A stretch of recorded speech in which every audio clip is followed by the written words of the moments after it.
नमस्कार. तर आज आपण आसनांचं बघितलं. पहिले योगासनं म्हणजे काय, मग आसनांची सुरुवात कुठून झाली, मग अलाइनमेंट म्हणजे काय, ॲडजस्टमेंट म्हणजे काय, कशा प्रकारे अप्रोच करावं, शारीरिक, मानसिक, भावनिक, आध्यात्मिक. मग शंखपक्षलन म्हणजे काय, त्याची कुठली कुठली आसनं येतात त्याच्यात ती बघितली. स्थिती आली पाहिजे, मग ताण दिला पाहिजे, मग तिथे होल्ड केलं पाहिजे, मग श्वसनावरती लक्ष ठेवलं पाहिजे आणि मग चिंतन केलं पाहिजे. इथपर्यंत आपण बघितलं. आता आपण आज बघणार आहोत गुरुपौर्णिमा जी नुकतीच होत गेली, त्या गुरुपौर्णिमेबद्दल आपण थोडी माहिती घेऊया. गेल्या वेळेला आपण दत्तांबद्दल माहिती घेतली होती आणि आषाढी एकादशीची माहिती घेतली होती. गुरुपौर्णिमेबद्दल बऱ्याच जणांना माहितीही असेल, काही नवीन माहिती मिळेल, काही जुनी असेल. तर गुरुपौर्णिमा ही जी सुरुवात झाली, तर आदियोगी जेव्हा आला भूतलावरती, कुठून आला, काय आला, सगळं कोडं होतं, पण खूप तेजस्वी व्यक्ती येऊन बसली. आदियोगी म्हणून पुस्तक आहे सद्गुरूंचं, ईशा फाउंडेशनचे, त्याच्यातली ही माहिती आहे. ही जी आता गोष्ट सांगतोय मी. तर पहिले जेव्हा ते येऊन बसले तिकडे, तेव्हा खूप लोक जमले की हा खूपच तेजपुंज व्यक्ती दिसतोय आणि तो आपल्याला खूप काही शिकवेल. आणि सगळी खूप गर्दी जमली आणि सगळे थांबले आणि शिव ध्यानस्थ मुद्रेत बसून राहिले. 1 दिवस गेले, 2 दिवस गेले, 6 महिने गेले, डोळेच उघडलेले, सगळे कंटाळून निघून गेले, फक्त 7 जण उरले. ते जे 7 सप्तर्षी उरले, 6 महिन्यानंतर त्यांनी डोळे उघडले, तेव्हा त्याला 7च समोर दिसले. तेव्हा त्याला कळलं की हे डिझर्विंग कॅन्डिडेट आहेत की यांना आपण योगाचं ज्ञान प्रथम देऊ शकतो. तर या मानवाच्या इतिहासात सर्वप्रथम योग ज्ञान जे आहे ते शिवानी द्यायला सुरुवात केली या 7 ऋषींना.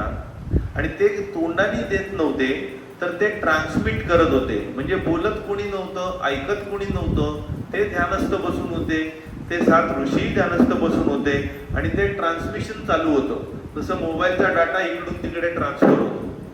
तर हे ट्रान्समिशन जे सुरू झालं ते उत्तरायण जस्ट संपलेलं होतं आणि दक्षिणायनाची सुरुवात झालेली होती.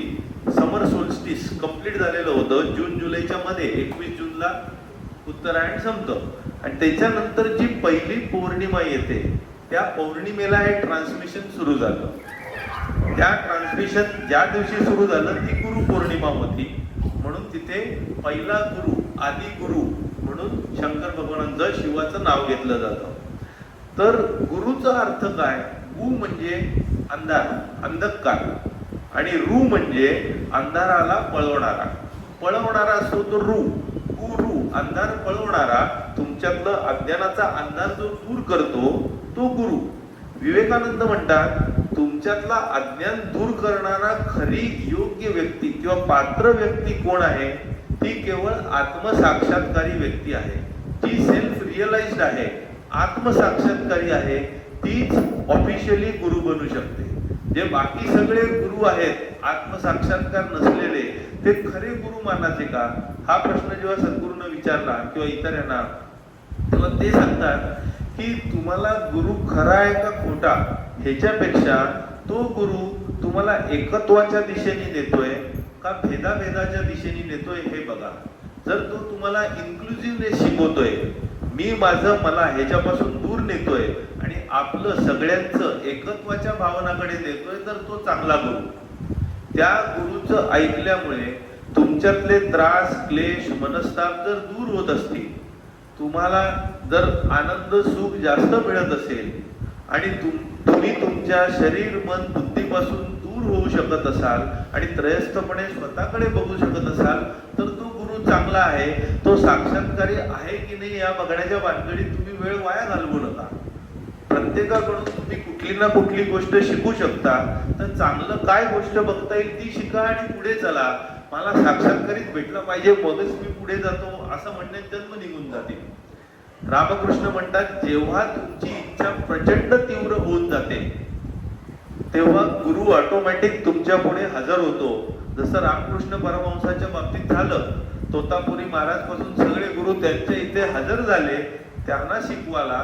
जेव्हा त्यांची तीव्र तळमळ परमेश्वरांनी पाहिली तेव्हा आपण या गुरुला वंदन करूया. हे जे साक्षात्कारी गुरु शिवापासून सुरू झाले, गौतम बुद्ध जेव्हा त्यांना साक्षात्कार झाला, आत्मसाक्षात्कार, तेव्हा काही आठवड्यात ते सारनाथला पोहोचले आणि तिथे त्यांनी पहिलं त्यांचं प्रवचन दिलं ते गुरुपौर्णिमेला. जेव्हा महावीर जैनांना साक्षात्कार म्हणजे कैवल्य प्राप्ती झाली, तेव्हा त्यांनी महावीर जैनांनी गौतम स्वामी म्हणून एक होते, त्यांना पहिला शिष्य बनवलं आणि त्यांना पहिलं प्रवचन दिलं, ते देखील या गुरुपौर्णिमेलाच. आता गुरुपौर्णिमेला अजून एक गोष्ट घडली. सगळ्यात गुरूंचे गुरु जे आपण सगळीकडे म्हणतो ते व्यासमुनी. तर पराशर ऋषी आणि सत्यवती यांच्यापासून व्यासमुनी जन्माला आले. तर त्यांचा जन्म या गुरुपौर्णिमेला झाला, म्हणजे थोडक्यात त्यांचा बर्थडे. आता सगळ्यात जे गुरूंचे गुरु असे जे मानले जातात साध्या भाषेत व्यासमुनी, त्यांचा बर्थडे या वेळेला, मग जगातल्या सगळ्या गुरूंचा बर्थडे याच दिवशी साजरा करायचं सगळीकडे ठरवलं गेलं. तर व्यासमुनींनी काय केलं, त्या काळी जे सगळे वेद अवेलेबल होते, उपलब्ध होते, त्या सगळ्या वेदांचं त्यांनी वर्गीकरण केलं आणि ते वर्गीकरण त्यांनी 4 याच्यात केलं. यजुर्वेद, सामवेद, ऋग्वेद, अथर्ववेद या 4 वेदांचे वर्गीकरण केलं. त्यांचा तो व्यास केला, वर्गीकरण केलं, म्हणून व्यासांना वेद व्यास अशी नाव पण पडलेलं आहे. त्या व्यासांनी महाभारतासारखं जगातलं सगळ्यात लांब लचक महाकाव्य लिहिलं, त्याच्यात सगळ्यात जास्त श्लोक आहेत, त्याच्यापेक्षा अजून मोठं काव्य निर्माण झालेलं नाहीये. रामायणात 40,000 श्लोक आहेत, महाभारतात 1,00,000 श्लोक आहेत आणि त्याच्यापेक्षा अजून मोठं काव्य तयार झालेलं नाहीये. त्याच्यातलाच भाग आहे भगवद्गीता. व्यासांनी 18 पुराणं लिहिली, अजूनही बऱ्याच गोष्टी लिहिल्या, त्यामुळे त्यांना मोठे गुरु मानलं जातं आणि त्यांचा या दिवशी वाढदिवस साजरा केला जातो, म्हणून याला व्यास पौर्णिमा असं देखील म्हटलं जातं गुरुपौर्णिमेला. नेपाळमध्ये प्रत्येक शाळेमध्ये हा मोठा सण साजरा केला जातो गुरु आणि शिष्याचा. आपल्या इथे देखील वेगवेगळ्या मठामध्ये, आश्रमामध्ये गुरु शिष्य परंपरा, प्रसाद, चरणामृत, पादपूजा, पादुका पूजा, भजन, कीर्तन, हवन इत्यादी गोष्टी घडतात. तर आता आपण येऊया चरपट पंजरीकडे. तर याची कहाणी अशी आहे, आदिगुरु शंकराचार्य तर ते एकदा काशीला आंघोळीला चाललेले होते गंगेच्या तीरावरून. तर चाललेलं असताना एक खूप वयस्कर वृद्ध मनुष्य पणिनीचं व्याकरण घोकत असतात, संस्कृतचं. डुक्कृण करणे, डुक्कृण करणे, तो क्रियापद धातू आहे, पुरुष स्त्रीलिंगी दोन्हीपती तो वापरता येतो.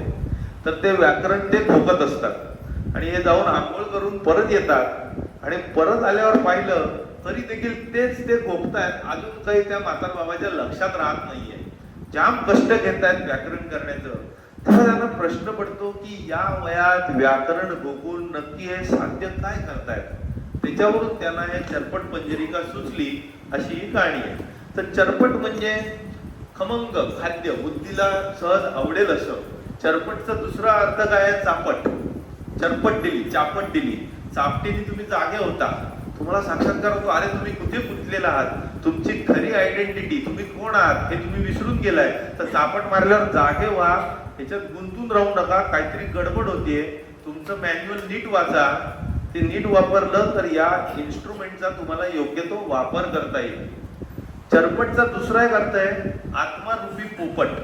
पोपट म्हणजे चरपट आणि पंजरिका म्हणजे पिंजरा. तर कायारूपी पिंजरा.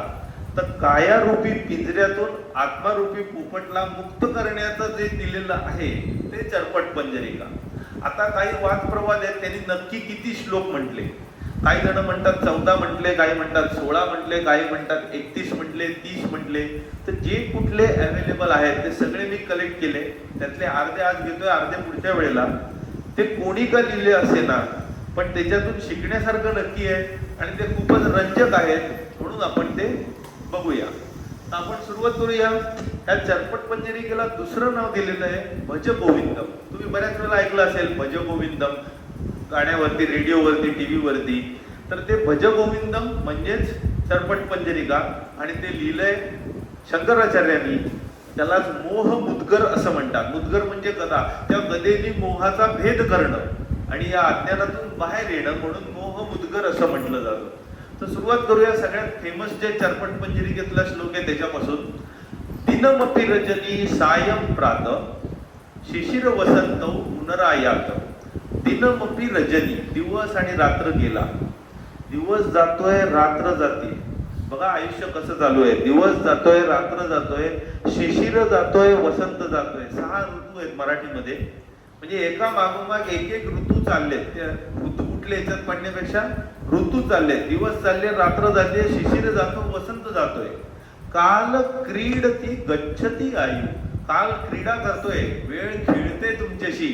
तो खेळत चाललेला आहे तुमच्याशी, तुम्हाला पत्ता नाहीये. आयुष्य निघून चाललेलं आहे. म्हणता म्हणता 30, 40, 50, 60, 70 वर्षाचे आपण झालेलो आहोत. काल क्रीडती गच्छती आयु तदपि न मुंचती आशा वायू.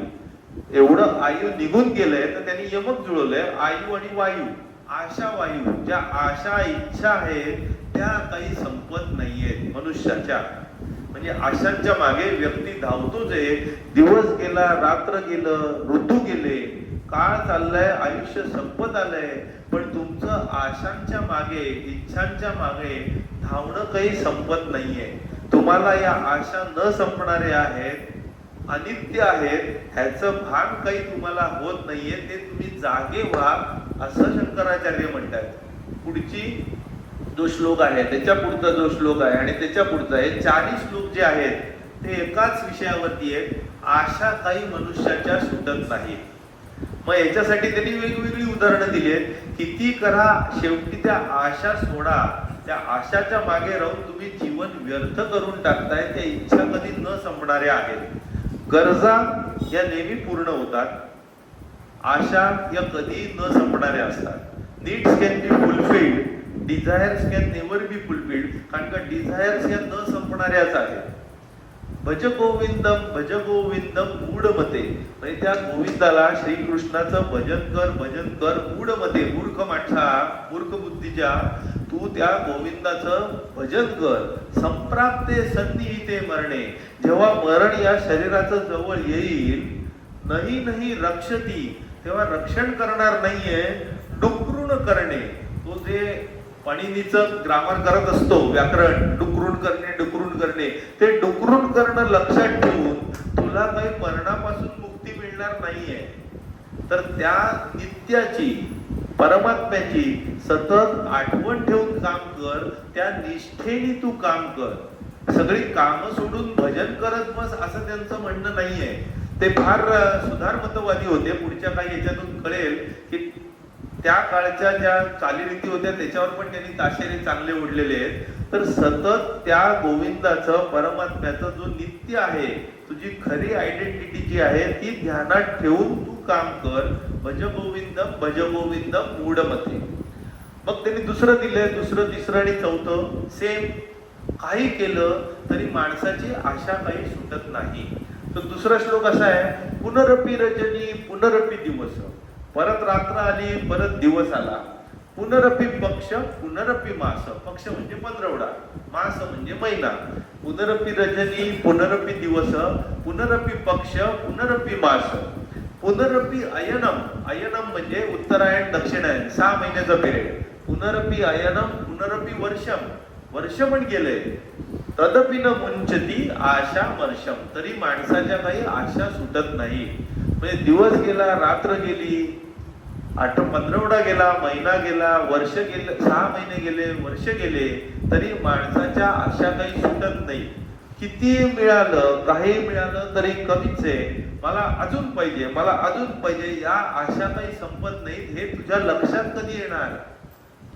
तुमचं मरण जवळ आल्यावर लक्षात येऊन तोपर्यंत वेळ वाया गेलेला आहे, तुमचं आयुष्य संपून गेलेलं आहे. ह्याची तुम्ही जाणीव ठेवा. अंगम गलितम पलितम मुंडम. आता काही पेशंट येतात माझ्याकडे, आम्ही ट्रीटमेंट देत असतो.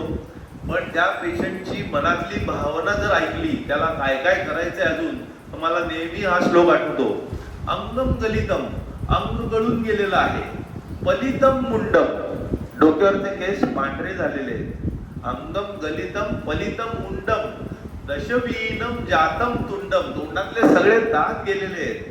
वृद्ध याती गृहीत्वा दंडम, काठी घेऊन म्हातारा चाललाय. वृद्ध याती म्हणजे चालतोय, जातोय. गृहीत्वा दंडम तदपि न मुंचती आशा पिंडम, तरी त्या पिंडातल्या आशा काही जात नाहीत. अजून त्याला बरंच काही करायचंय, अजून बरंच काय काय बघायचंय, अजून बरंच काय काय त्याला पाहिजे. म्हणजे अंगम गलितम पलितम मुंडम दशवीनम जातम तुंडम वृद्ध याती गृहीत्वा दंडम तदपि न मुंचती आशा पिंडम, आशा काही सुटत नाहीये. आता शेवटचं त्यांनी दिलंय अग्रे वन्नी पृष्ठे बानू, म्हणजे तो काय काय जप ताप उपास तापास करतोय बघा.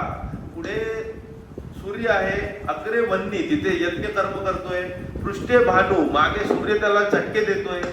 अग्रे वन्नी पृष्ठे बानू, रात्री गुडघ्यामध्ये डोकं खुपसून बसलाय. रात्रौ चिबुक समर्पित जानू, जानू म्हणजे गुडघे, चिबुक म्हणजे घुसवले, काय डोकं घुसवले. रात्र चिबुक समर्पित जानू करतल भिक्षा, हातात तो भिक्षा मागण्याचा ढोंग करतोय. तरुतल वास, झाडाखाली पण झोपतोय. म्हणजे बाह्य दृष्टिकोनातून तो वैरागी झालेला आहे, संन्यासी झालेला आहे. पण तदपि न मुंचती आशा पाश, पण आतून काही त्याचे पाश सुटलेले नाहीये. हे देखावे तुम्ही बघता, बाहेर तो एकदम वैराग्यासारखा वागतोय, आतून सगळी हाव शिल्लक आहे. ती हाव आतून जेव्हा जाईल तेव्हा खरं वैराग्य प्राप्त झालं असं म्हणतात. मग याच्याबद्दल त्यांनी तत्कालीन आणि आत्ताच्या गोष्टींबद्दल ताशेरे ओढलेले आहेत समाज सुधारणेचे. जटिलो मुंडी लुंचित केश, केस वाढवलेले तुम्ही लोक बघाल, जटाधारी मोठमोठे हे असतात. लुंचित केश, जैनांमध्ये किंवा काही साधूंमध्ये त्या काळी एवढे नावी नव्हते, तर केस उपटून काढायचे. लुंचित म्हणजे उपटून काढणे, टक्कल करणे. उपटून काढले म्हणजे टक्कल केलेलं आहे त्यांनी आर्टिफिशियली.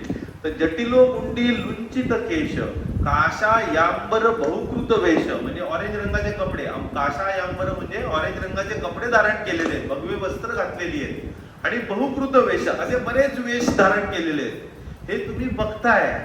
जटिलो मुंडी लुंचित केश काशा यांबर बहुकृत वेश, हे तुम्ही बघून न बघितल्यासारखे करताय मूर्ख माणसा, असं शंकराचार्य म्हणताय.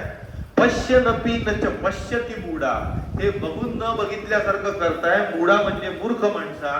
हे सगळे काय आहेत? उदर निमित्तम बहुकृत शोक, हे त्यांचे पोट भरण्याचे धंदे आहेत. इथे खरोखरीच वैराग्य नाहीये. तुम्हाला गड्डा घालून एक काम चालू आहे. मी ऋषिकेशला वर्ल्ड पीस योगा सेंटरला होतो 1 महिना. त्याच्या आधी पण 1 वर्ष मी तिथे 1 महिना जाऊन राहिलो होतो अभ्यास करण्यासाठी. तेव्हा मी तिथे रोज गंगेच्या किनारी स्कूटरवरून जायचो, तिथे फेरी मारायचो. बाहेर डोंगर बिंगर सगळीकडे जागा आहे, पण गंगेच्या किनारी जिथे झाड आहे, जिथे टुरिस्ट येणार, तिथे रोज 2-3 असे काशा यांबर बहुकृत वेश जटिलो मुंडी येऊन बसायचे. अगदी असं तिथेच येऊन का बसायचे? कारण का उदर निमित्तम बहुकृत शोक, त्याला खरोखरीच बसायचं आहे. तिथे लोक येतील, तिथे येऊन कोणी बसणार नाही, तो जरा डोंगरात जाऊन बसेल. तर तिकडे एक ऋषिकेशला मौनी बाबाची एक गुहा आहे. तर ते मौनी बाबा तिथे असायचे. आम्हाला रविवारी एका सुट्टीत तिकडे नेलं होतं त्या गुहेमध्ये. तर ते मौनी बाबा तिथे बरेच वर्ष राहिले. पण जेव्हा लोक खूप यायला लागली तेव्हा त्यांची साधना भंग झाली. एक दिवस कोणालाही न सांगता, ते कोणाशी बोलायचेच नाही, ते निघून गेले हिमालयात. म्हणजे ज्याला खरंच करायचंय, पोटाच्या खळगे भरण्याचं काही पडलेलं नाहीये, ते लोकांपासून दूर राहणंच पसंत करतात, ते निघून जातात. ते राहत पण नाही, त्यांची अपेक्षा पण नसते. तर जटिलो मुंडी लुंचित केश काशा यांबर बहुकृत वेश पश्यनपी नच पश्यती मूढा उदर निमित्तम बहुकृत शोक. तर जर कोणाला तुम्ही असं दाखवत असेल तर त्यांचा अंतस्थ हेतू स्वतःचा पोट भरण्याचा असतो, ना की वैराग्याकडे जाण्याचा असतो. रामकृष्ण परमहंसांपासून रामदास स्वामी पर्यंत दासबोधात देखील त्यांनी डिटेल दिलेलं आहे की जो गुरु आपल्या शिष्याकडून आर्थिक किंवा प्रापंचिक मदत मागतो तो चांगला गुरु नाही. खऱ्या गुरुला कुठलीही अपेक्षा नसते, एका पैशाची अपेक्षा न करता तो करतो. एकदा शंकराचार्यांना विद्यार्थी विचारतो, आज गुरुपौर्णिमेबद्दल पण आपण बोललो, की तुम्हाला गुरुदक्षिणा मी काय देऊ अशी तुमची अपेक्षा आहे? शंकराचार्य म्हणाले की तू कुठलीही गोष्ट जर मला इथून द्यायची म्हणालास तर ती अनित्य आहे, ती नश्वर आहे, ती चिरकाल टिकणारी नाहीये. आणि मला या नश्वर गोष्टींचा तसंही काही पडलेलं नाहीये. त्यामुळे जर खरंच तुला गुरुदक्षिणा द्यायची असेल तर जे मी काही तुला ज्ञान दिलंय ते तू अशा लोकांपर्यंत पोहोचव की तेही चांगले ज्ञान मार्गाला लागतील, हीच खरी गुरुदक्षिणा होऊन जाते. त्यामुळे हे जर कुठले आर्थिक उपयोग तर करत असतील तर ते खरे गुरु नाहीयेत, ते फक्त देखावा होतो. आता हा देखावा जो आहे हा फक्त बाह्य वेशावरच नाहीये. आपल्यापैकी देखील बरेच जण देखाव्यात गुंतलेले असतात. आपल्याला वाटतं परमेश्वर मिळण्यासाठी शॉर्टकट, भगवद्गीता थोडीशी वाचली म्हणजे मी भगवद्गीता वाचतो बरं का, झालं. भगवद्गीता थोडीशी वाचली, गंगेचं पाणी थोडस प्यायलं, किंवा मुरारी म्हणजे श्रीकृष्णाची थोडीशी पूजा अर्चा केली म्हणजे झालं. तर शंकराचार्य म्हणतात नाही, भगवद्गीता किंचित दीता गंगा जल व कणिका पिता सकृत पियेन मुरारी समर्चा. म्हणजे भगवद्गीता थोडीशी वाचली, गंगेचं पाणी थोडंसं प्यायलं किंवा श्रीकृष्णाची थोडीशी पूजा केली तर त्याने तुम्हाला मुक्ती मिळत नाही. कारण तस्या यम की कुरुते चर्चा, जेव्हा यम येतो तुम्हाला न्यायला तेव्हा तो या गोष्टींची चर्चा करत बसत नाही, त्याला वेळही नाही की तुम्ही थोडीशी भगवद्गीता वाचली का, गंगेचं पाणी प्यायलं का तुम्ही श्रीकृष्णाची किंवा देवाची थोडी पूजा अर्चा केली का. गोष्ट याच्या पुढे जाऊन शंकराचार्य म्हणतात की तुम्ही गंगासागरला जाऊन आले, तीर्थक्षेत्रांना जाऊन आले, तुम्ही व्रत केलं, आता चातुर्मास आहे, व्रत केलं, दान केलं, धारणा केली, सगळ्या गोष्टी केल्या, पण त्याचा काही उपयोग होत नाही जोपर्यंत तुम्हाला ज्ञान प्राप्ती होत नाही. 100 जन्म घेतले तरी उपयोग नाही. त्याच्यावर हा श्लोक आहे, कुरुते गंगा सागर गमनम. कलकत्त्याच्या इथून पुढे गेलं की गंगा सागर म्हणून मोठा लेक आहे, त्या गंगा सागरला तुम्ही गेलात, व्रत पालनम अथवा दानम, व्रत पालन केलं, दान केलं तरी उपयोग नाही. ज्ञान विहीन, जर ज्ञान मिळालेलं नाहीये तर सर्व मतेनं भजतीन मुक्ती जन्मशतेन, 100 जन्म घेतले तरी मुक्ती काही मिळत नाही जोपर्यंत तुम्हाला ज्ञान प्राप्ती होत नाही तोपर्यंत. हे झालं. आपण आता जनरल बघितलं, आशा सुटत नाही, देखावे काय करतात, भगवद्गीता वाचणं म्हणा, गंगासागरला जाणं म्हणा, हे देखावे आणि आशाबद्दल आपण बोलतो. तर आपल्या मॅन्युअल मध्ये डे टू डे लाईफ मध्ये आधुनिक जगात पैसा हा फार महत्वाचा आहे, पण तो ओव्हर रेटेड पण आहे. सद्गुरू फार चांगलं म्हणतात की money in pocket is good but money in mind is very bad. पैसा खिशात आहे तोपर्यंत ठीक आहे, तो डोक्यात घुसला तर वाट लावून टाकतो, म्हणजे तो अहंकारी स्वरूप प्राप्त करतो. तर शंकराचार्यांनी 1 2 3 4 श्लोक दिलेले आहेत पैशांवरती, जे आपल्याला खूप लागू पडतात आणि खूप उद्बोधक आहेत. तर ते कुठलेच आपण बघूया. यावत वित्तोपार्जन सप्तह तावत निज परिवार रक्त. जोपर्यंत तुम्ही पैसे कमवताय तोपर्यंत आजूबाजूचे तुमची काळजी घेणार, काय कसं आहे सगळं ठीकठाक आहे ना, कारण तुम्ही पैसे कमवताय, कारण तुम्ही सगळ्यांचे उदरनिर्वाह चालवायला मदत करताय. पश्चात धावती जर्जरते हे वार्ता पृच्छती गोपी नगे. जेव्हा पैसे कमवणं बंद झालंय, म्हातारपण आलंय, जर्जर देह झालेला आहे, ते एकही नातेवाईक तुमची हाल हवाल विचारायला पण येत नाही. म्हणजे म्हणण्याचा उद्देश, जोपर्यंत तुम्ही कमवताय तोपर्यंत जग तुमच्या पुढे हाजी हाजी करताय. पैसे कमवणं संपलं, तुमची हाजी हाजी संपली. तर ह्याच्यात तुम्ही जागे व्हा. हे पैशाचे खेळ चालू आहेत या मायामयी जगात. अर्थम अनर्थम भावय नित्यम. पैसा आला की अनर्थ आला हे नेहमी लक्षात ठेवा, असं शंकराचार्य म्हणतायत. अर्थम अनर्थम भावय नित्यम नास्ति तथ सुकलेश सत्यम. त्याच्यात सुकलेशाचा थोडाही कण नाहीये त्या पैशामध्ये, हे नेहमी लक्ष ठेवा. पुत्रादपी धनभाजाम भीती. जे धनाढ्य लोक आहेत त्यांना मुलांपासून देखील भीती असते की कधी हा पैसा माझा लुटेल, कधी हा पळवून जाईल. सर्वत्रैषा विहिता रीती. जगभरात हीच रीती आहे आतापर्यंत. म्हणजे 400 वर्ष इसवी सन झाली त्यांनी लिहिलेलं आहे, आजपासून ऑलमोस्ट 1600-1700 वर्षापूर्वी. आणि तेव्हा देखील हेच होतं, सर्वत्रैषा विहिता रीती. म्हणजे पैसे म्हटले की अनर्थ आला, त्याच्यात कुठेही आनंद किंवा सुख ठेवलेलं नाहीये. मुलांपासून पण धनाढ्यांना भीती असते, सतत भीती की माझे पैसे कोण घेईल, कैसे घेईल, आणि त्याच्यात त्यांना कुठेही समाधान मिळत नाही, आनंद मिळत नाही.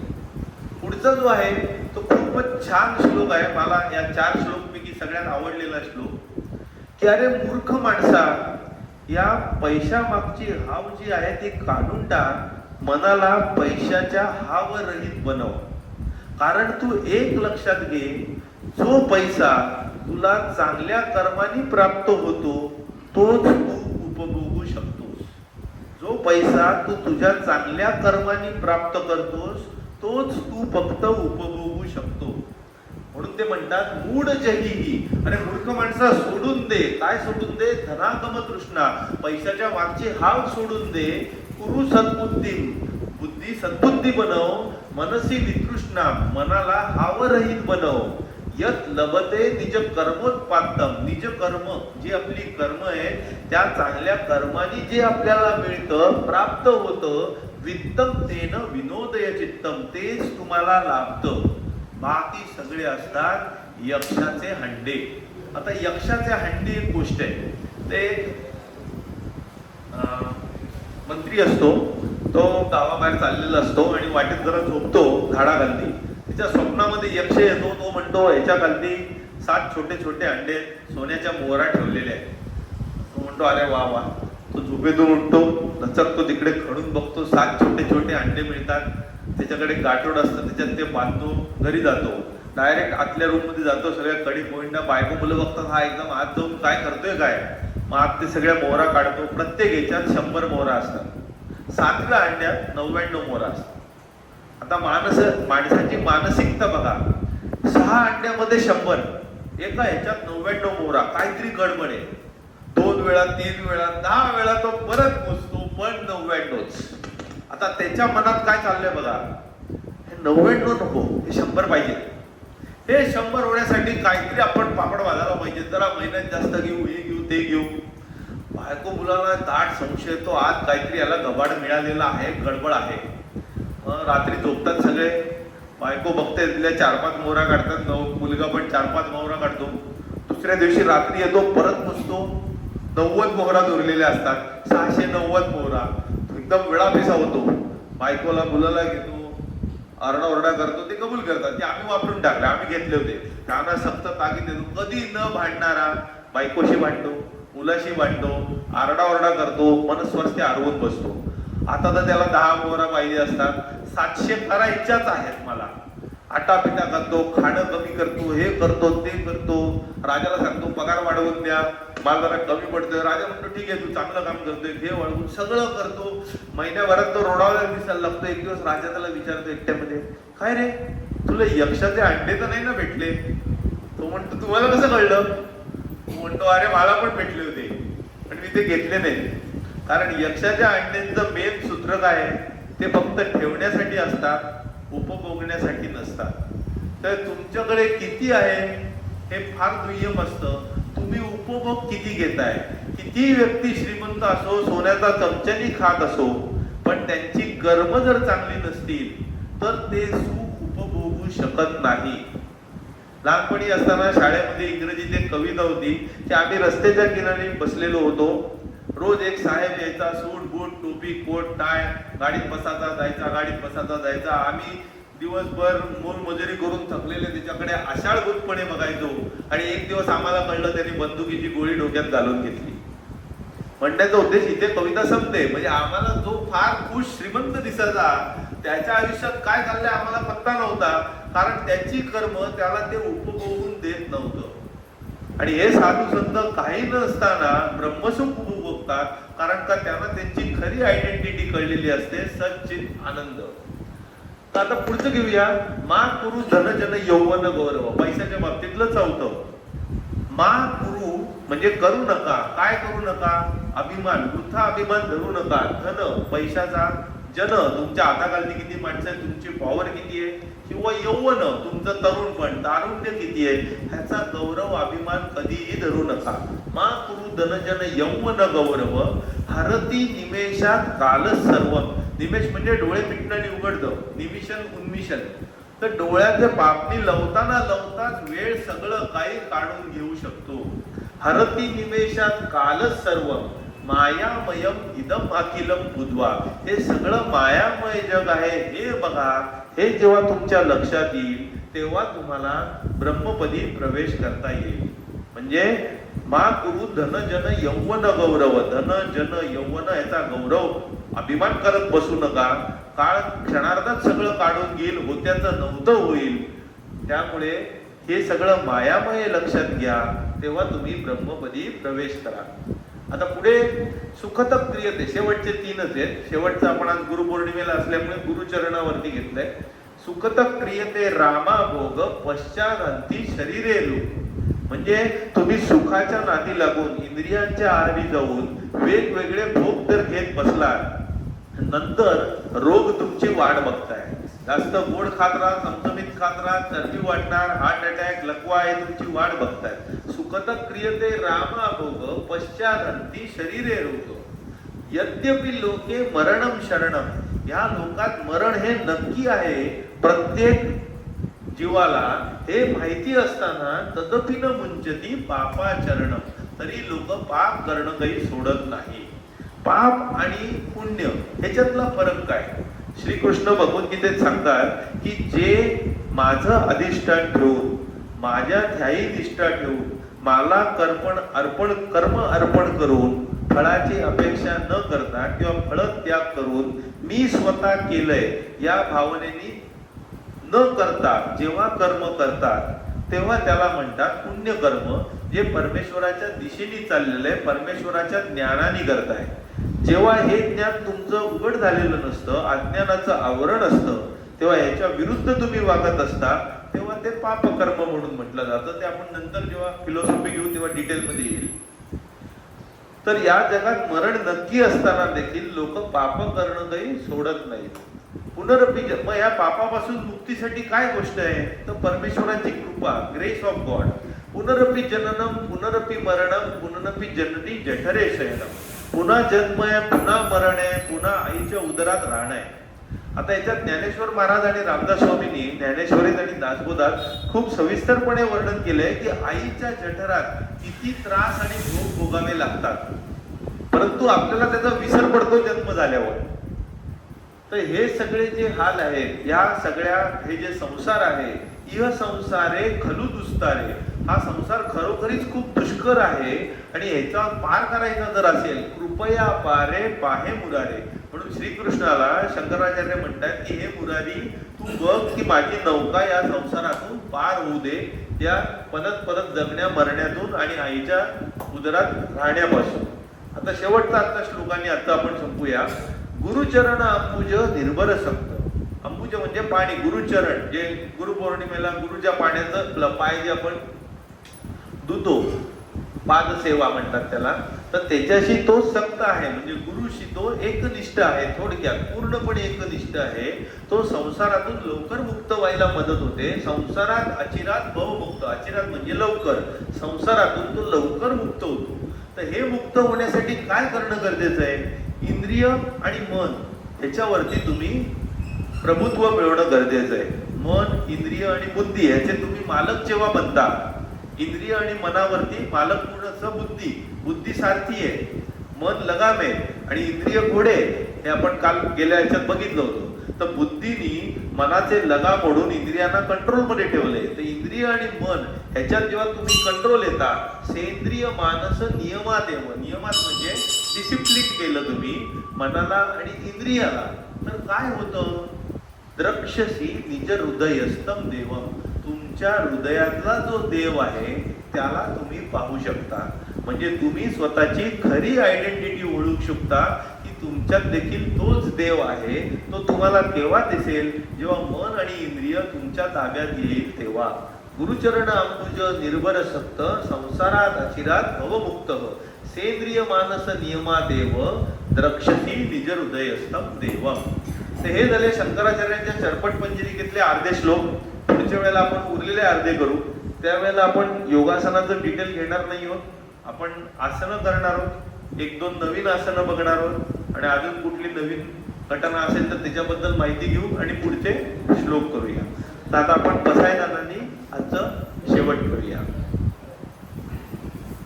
आता विश्वात्मके देवे येणे वाग्यज्ञे तोषावे.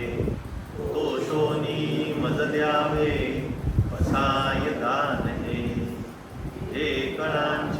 व्यंकटी सांडो, दया सत्कर्मी रती वाढो, भूता परस्परा पडो, मैत्र जीवाचे, दुरितांचे तिमिर जावो, विश्वस्वधर्मे सूर्ये पाहो, तो देवाशी